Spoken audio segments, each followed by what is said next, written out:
Let's work. We're in the trenches. Break it down the defensive line. From technique and fundamentals to NFL and college football analysis. You're listening to Big Dog Trench Talk. Work. Let's work. What's up, Big Dog? This is Coach Roll at 5-Star Lineman Academy. I'd like to say this is my first podcast, and I'm excited about it because I get a chance to do what I absolutely have a passion for. And my passion is the trenches. I absolutely love to watch my big dogs play in the trenches. I love it. I love analyzing it down to the inches, down to every movement that defensive lineman makes. I love to look at the decisions they make. I love to look at the moves they choose to do. I just love watching my defensive linemen or my outside backers rushing the quarterback. That is my absolute passion. And to be able to do this, to do what I love to do, is an absolute dream of mine. So I'm excited about this podcast. The first question that I want to address is a question that I've gotten quite a bit. And that question is, Big Dog, what makes a great pass rusher? And man, if it was that simple that we can package that answer, put it in a powder form, mix it with some water, put it in the blender, and drink it. And there it is. Everything we need to be a great pass rusher, we just consumed it. If only it was that simple, but it's not. It's not an easy answer because to be a great pass rusher starts with you.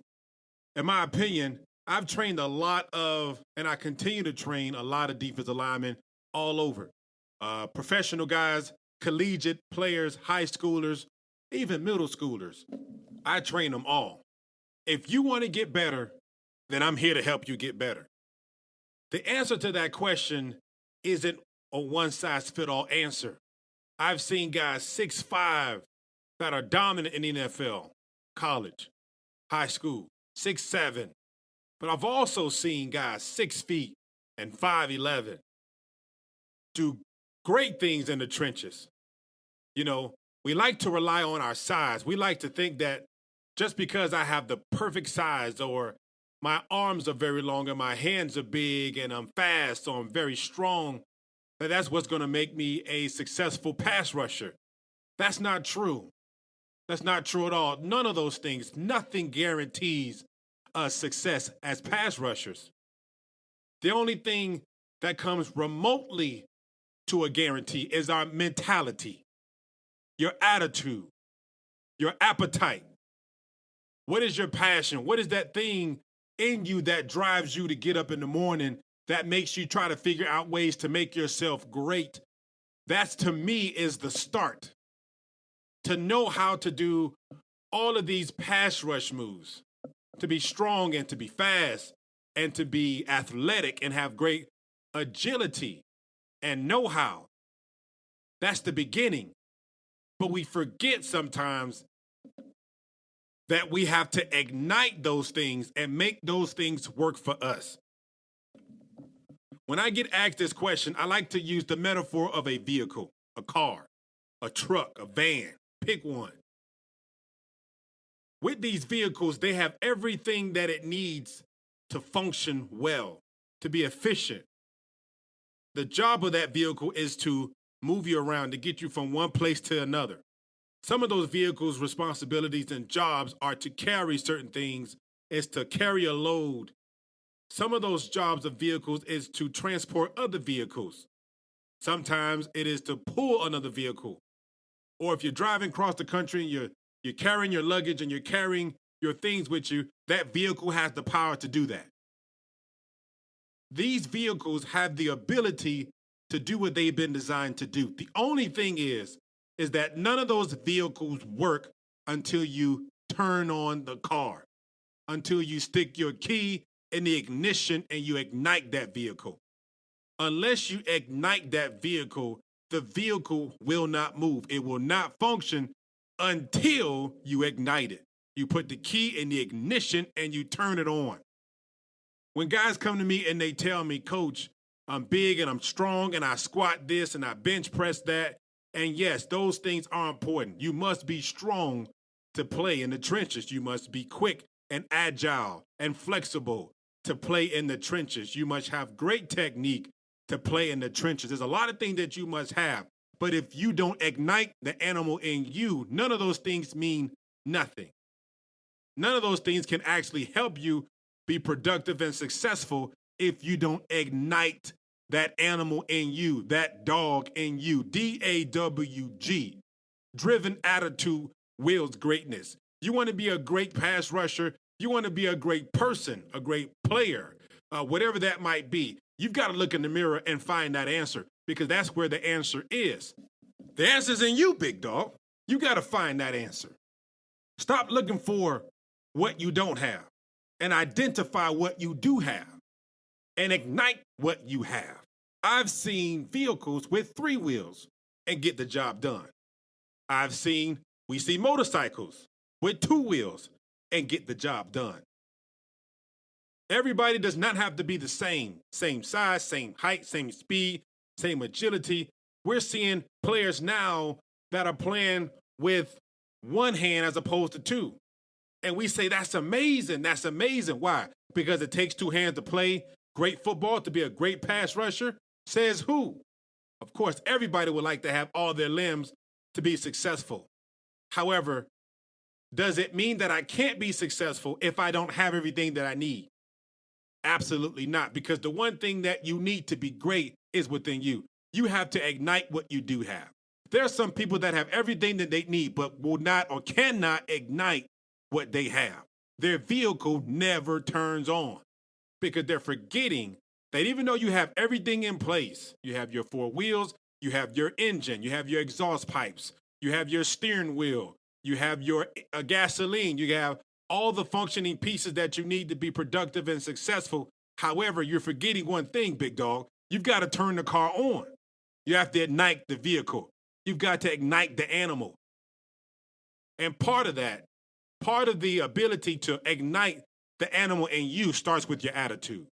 If you take the word attitude and you give it a numerical value, that means you give it a number value for every letter. For example, A is 1 and B is 2 and C is 3. But you take the word attitude, ATTITUDE, and you give each letter a numerical value. I want you to do that, and I want you to add all the letters up in the word attitude. Now, some of you know what it adds up to. And when you do the math, big dog, you're going to see that attitude, when you give the word a numerical value to the word attitude, it equals 100. What do you think that means? Some people say it's a coincidence. Some people say, oh, that's just a coincidence. It doesn't mean anything. I don't see it that way. I think that the fact that the word attitude equaling up to 100 is giving me an answer. It's telling me something. Now, this is just my thoughts, but I believe that attitude plays 100% into what you will and will not become. Can I be a successful pass rusher in this league, in high school, in college, right now on this play? Check your attitude. Can I be a great player in the trenches, but I'm only 5'11", 5'10", 6 feet, 6'2"? Can I be productive with what I have? I can't tell you that answer. Check your attitude. What does your attitude say? Your attitude plays 100% into what you will or will not become. If you don't become a successful pass rusher, it's not because you didn't have the proper technique. It's not because you weren't strong enough, you wasn't fast enough. I guarantee you that the number one reason why you're not a successful pass rusher is because of your attitude. Watch this, big dog. You can also switch the word attitude with appetite. What's your appetite? What do you crave? What do you want? What's your aptitude? What's your appetite? Do you have an appetite to be successful? how bad or how hungry are you really? Have you ever been in a situation where you have really been hungry, where you have not eaten and you want to eat? You're not eating because you don't want to eat. You want to eat. But the problem is that you don't have food available to you. That's a different kind of hunger. When you are hungry and you have money in your pocket and you just haven't gone to go get something to eat yet, that's a different kind of hunger. That's a different kind of pain that you have. You know that that's a pain that you're going to resolve rather quickly because you actually have the money to go get you something to eat. Just a matter of time. But what happens when you're hungry and you don't have the money to eat, to go buy you something to eat? Now what? That's a different kind of hunger, because now you are willing to do whatever it takes to make sure you eat. Well, big dog, are you craving success as a pass rusher? Are you willing to do whatever it takes to eat? See, that's where it starts. I think this generation, they're working a little backwards. They're watching these guys make great plays and do great things on the football field. However, don't know the stories of these young men that are out there playing on TV and knowing where they come from. I don't know if they know the hunger pains these men have had to deal with. And if you call one up right now and say, big dog, what's your motivation and what is your purpose behind what you do? And why are you such a great pass rusher? They're going to say that they've had great coaches. They're going to say that they have great teammates, but let them talk just a little bit longer, and they're going to talk about their childhood. They're going to talk about the things they didn't have. They're going to talk about those moments that they were picked on, where they were considered not good enough and not great enough. They're going to talk about how they came to a crossroad and how they had to figure out and decide for themselves at that moment what they would become. Attitude. At that moment, their appetite changed. They decided to crave to be great. And it wasn't about being perfect. When you're hungry, you don't have to be perfect to go get something to eat. Matter of fact, it might be the fact that you're imperfect that's causing you to go hungry. But at that moment, it does not matter. What's most important is that you eat, is that you do whatever it takes to eat. Ask these men, have conversations with these great pass rushers, and I'm willing to bet you that there is a motivation that causes their passion to be great, which makes what they do great because of their appetite or their attitude. I know that's not the answer that a lot of my big dogs were looking for. They want me to say it was a sweep. It's that speed sweep that causes you every time to get a sack. That's not true. Oh, it's that quick swim. The quick swim is what does it every single time against a slow offensive tackle. That's not true. It's not always true. That chop club rip gets them every time. That's not always true. It's not necessarily just the move. It's the attitude behind the move. When you have the right attitude and you're driven by your appetite, remember, dog means to me, driven attitude, wills greatness, that you outwill your opponent. What makes you outwill your opponent? Your driven attitude. When you have a driven attitude, which wills greatness, a lot of times, even if the move wasn't perfect, because you had a will stronger than the guy across from you, it's enough to get the job done. And sometimes we'll look at a pass rusher and say, look what he did. He got the sack because he did a quick swim, or because he sweeped him, or because he chop club ripped him or cross chopped him. That wasn't necessarily the move. Matter of fact, if you go back and look at a lot of statistics, Go back and look at the sacks over the last 3 years. And look at how many of those sacks were clean. Now, when I say clean, I'm saying look at how many of those sacks happened on the first move. That percentage, big dog, is small. It's a small percentage. The larger percentage in the kind of sacks that we saw the last 3 years are the second effort sacks. The first move worked kinda. He's still on me. What do? Do I give up and say, oh man, that move wasn't clean, so I'm gonna shut it down? No. They tried the first move, and with that first move, that offensive lineman was still there. So here comes the second and third move. Those are your effort sacks. Those are your sacks where you see guys with great attitudes, and they're hungry to eat, to feed their families. They're hungry to continue to get scholarship money over the course of the years. They want better for themselves. The attitude you'll see in their effort, and you'll see them continue to do whatever it takes for them to do to get to the quarterback. Anytime you say or you see a guy try again and again and again and again, that's attitude. That's his mentality. That's his appetite. That's what makes great players. That's what makes great pass rushers, is the attitude. And you know what?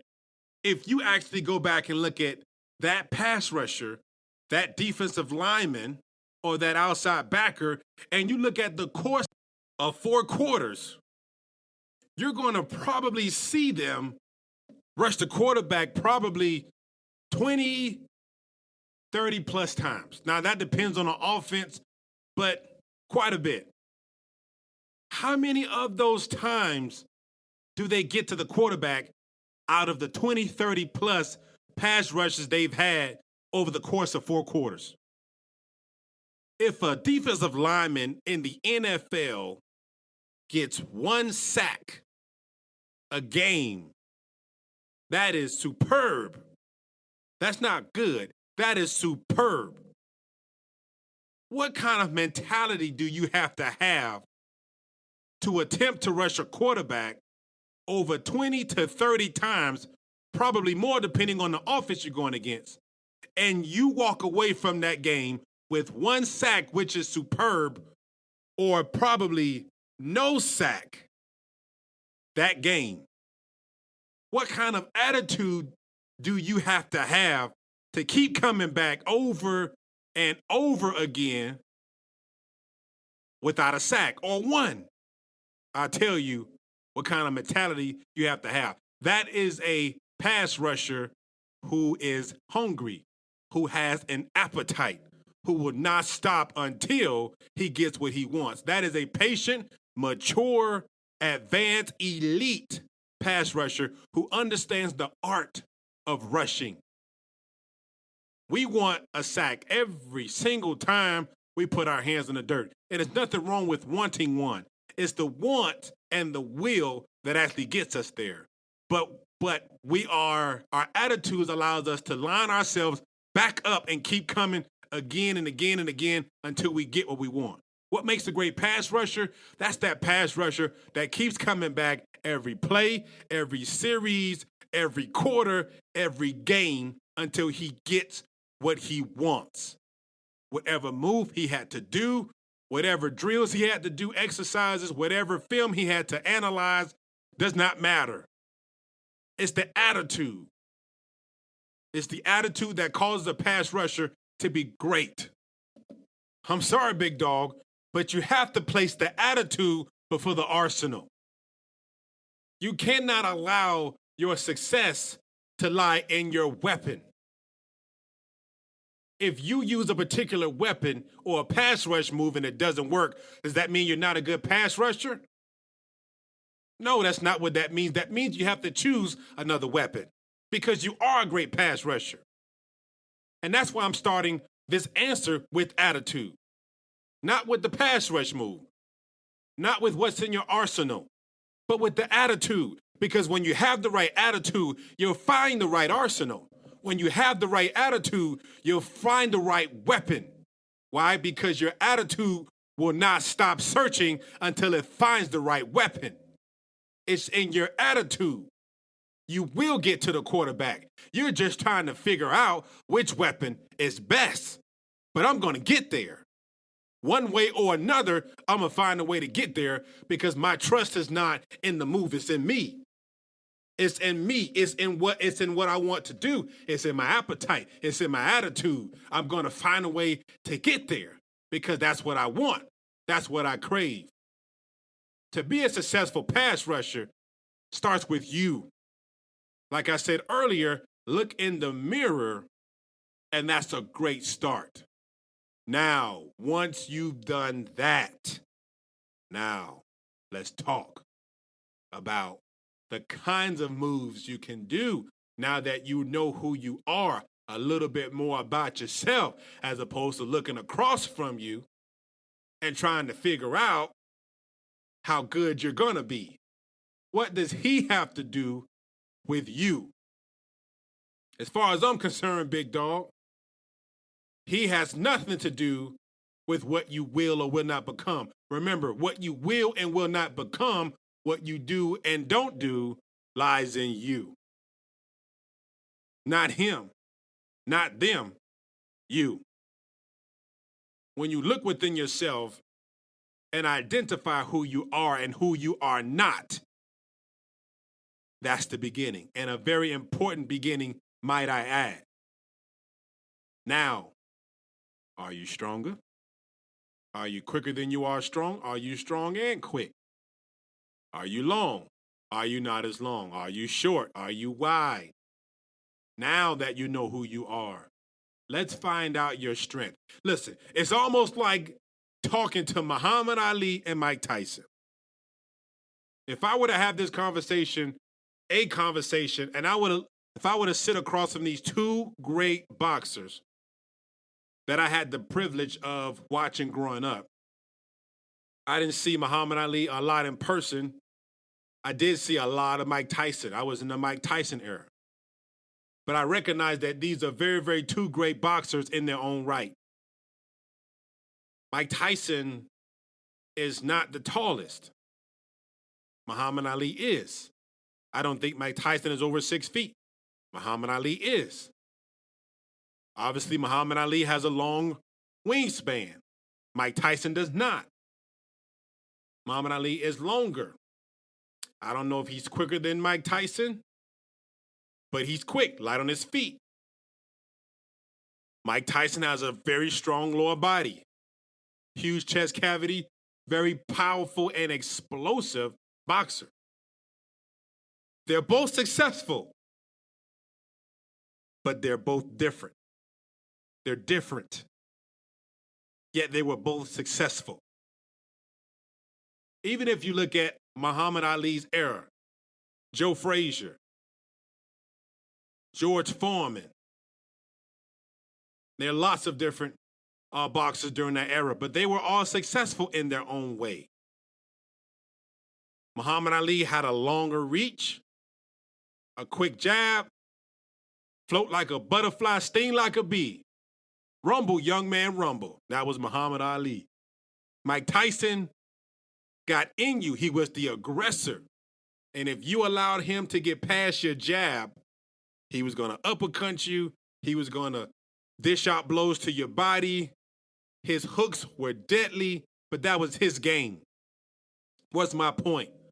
If you try to take Muhammad Ali and train Muhammad Ali to fight like Mike Tyson, Muhammad Ali would not have been one of the greatest of all time. If you were to take Mike Tyson and try to train Mike Tyson to fight like Muhammad Ali, he would not have been one of the real heavyweight champions of the world during my era. He would not have been that because that's not him. What's my point, big dog? My point is that we watch TV, we watch these guys on TV, we watch these YouTubes, we watch these videos on these pass rushers, and we're looking at what makes them successful. And sometimes the danger in that is that we're trying to mimic a Muhammad Ali, but when really we are Mike Tyson. Or we're a Mike Tyson and we're trying to mimic a Muhammad Ali, but that's not our style. That's not our profile. Yes, watch these guys. Emulate them. They're doing a lot of things right. But if you are a Mike Tyson, then go find a Mike Tyson to emulate. To look at, to study. Now, don't become so much of them that you don't know who you are, and that's another problem. But who are you first?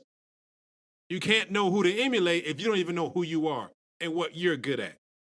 If you are Mike Tyson or if you're Muhammad Ali, go find a Muhammad Ali type of player and emulate that and learn from that.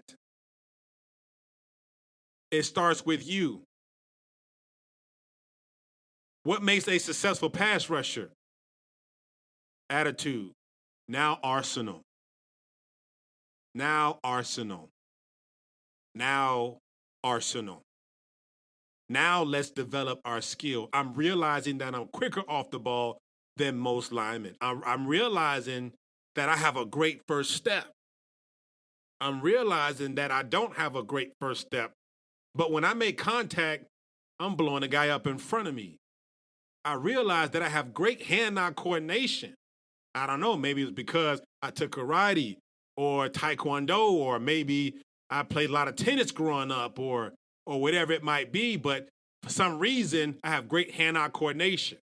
And I'm able to see the guy's hands in front of me, and I can attack his hand very well. Who are you? Now we start to get into what kind of player you're going to be. And you find your niche and you find your craft, and then you start creating or you start training yourself to be successful based on your strength. And that's where you're on the road to true success.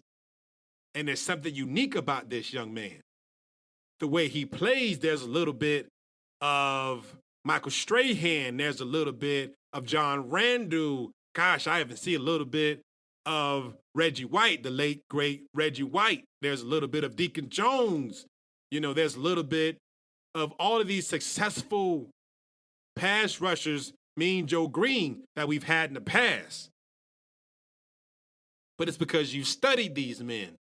However, you are unique in your own way. Now we're on the road to success. Why? Because you know who you are.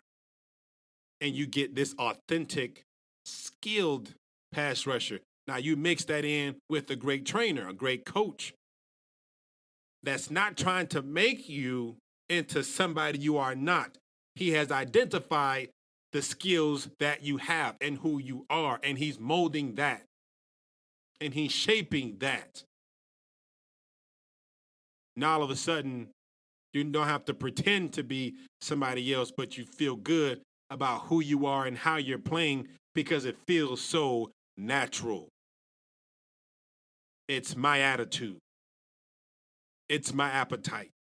It's my rush. It's my responsibility. They are my responsibility. And all of a sudden, you've created this vehicle, big dog. All of a sudden, you have all the tools you need to be successful and productive. All of a sudden, you're strong and you're fast and you have four wheels. You got an engine and you got exhaust pipes. All of a sudden, you have everything you need. And now all you need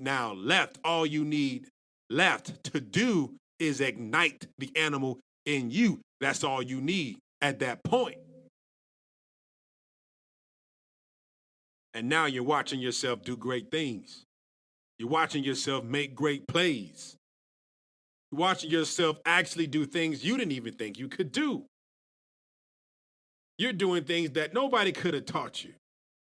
You know what's teaching you to do what you're doing? Outside of the technique you've been taught, outside of the foundation that has been laid, because you've had a great coach, as I have had great coaches that have guided my life and changed my life. But now all of a sudden, you're taking it to another level. and you're doing things that you didn't know you could do. You know what's causing you to do things that you never thought you can do?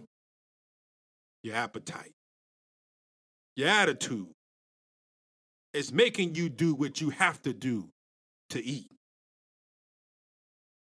When you ask me, Coach Roll, Big Dog, what does it take to be a successful pass rusher? Chapter 1, your attitude, your appetite. Why are you doing what you do? Why are you working so hard? Why are you playing this game? Why did you choose to put your hands in the dirt? Why are you choosing to put your helmet on and strap up every day? What's the why behind what you do? Start there. Chapter 2, your arsenal. You found your weapon. One of my favorite movies I've watched called Doctor Strange. Love the movie. If you haven't watched the movie, I'm not saying you got to go watch it, but it's one of my favorite movies. I like those kind of movies that make you think.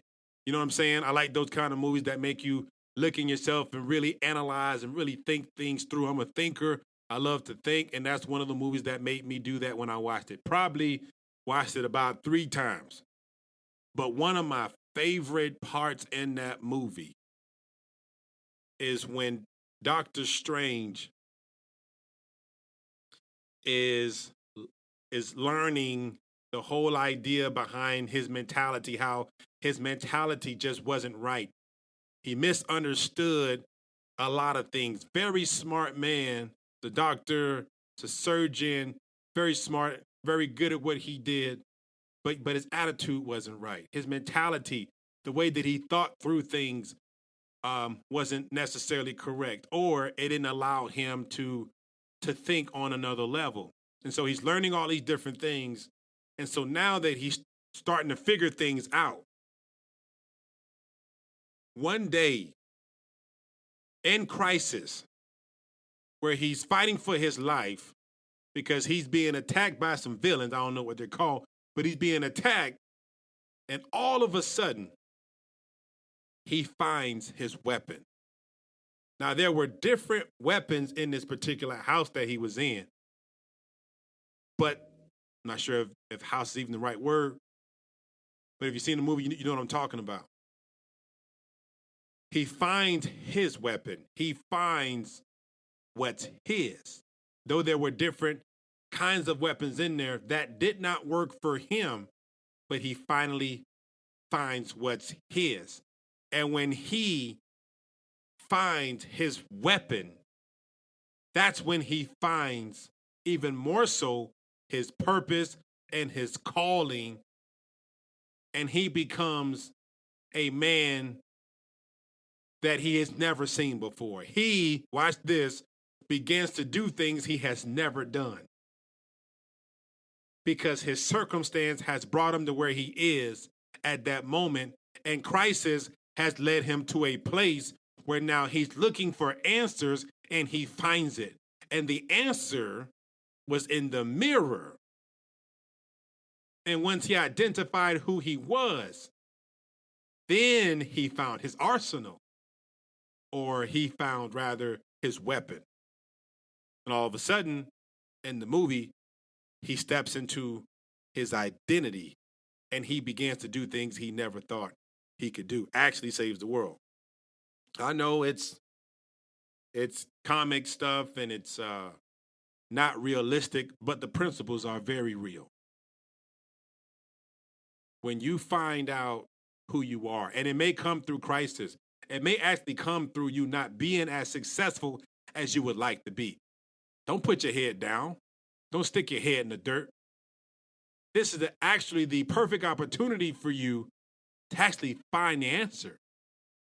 Crisis and difficulty and trials and tribulations and turbulence that we go through sometimes is the thing that we actually need to seek and find who we are and what we ought to do. It kind of makes us decide for ourselves, Do I want to do this? Do I want to continue rushing this quarterback and I not get there? We need that. We need those rough times because at those moments we dig a little deeper. We search a little harder. We seek a little more and we find the answer we're looking for. And I'm telling you, big dog, when you finally find your weapon, you can't be stopped. You can't be stopped. I would be wrong to tell you that the quick swim is a guaranteed move and it's going to work every time. That's not true. I would be wrong to tell you that the cross chop works every single time. That's wrong. Not true. Does it work? Yes, it works. Absolutely, it works. Does it work every time? No, it doesn't.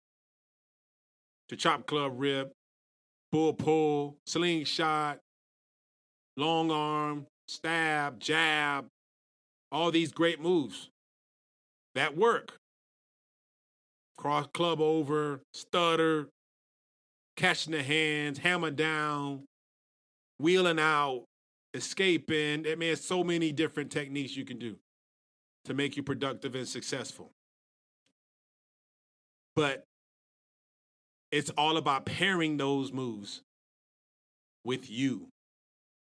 What's your weapon of choice? Who are you? And how do you work best? The answer in which you seek lies in you. That's my answer. Make sure you check back in. We're going to continue to talk about the now specifics of rushing a passer. We're going to talk about the art of rushing a passer, the 4 points of leverage, the 3 points of attack, all of those different things that are important when it comes to rushing a passer, the practical pieces, the principles as it pertains to rushing a passer. We're going to get into all of those things on our future episodes, but I want to start there with an absolute fantastic foundation when it comes to being a successful pass rusher. Starts with the attitude. Remember, attitude equals 100 because attitude plays 100% into what you will or will not become. And to be honest with you, big dog, failure is never an option.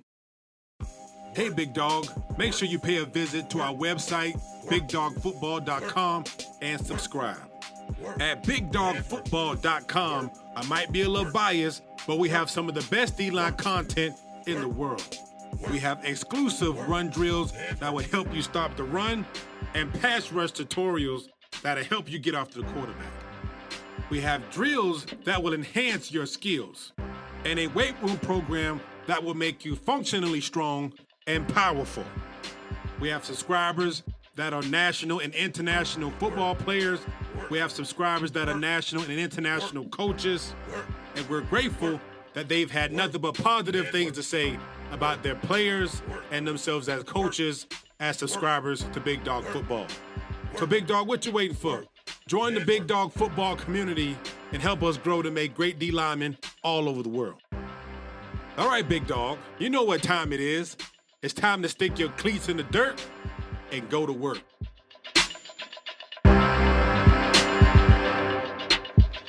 Let's work.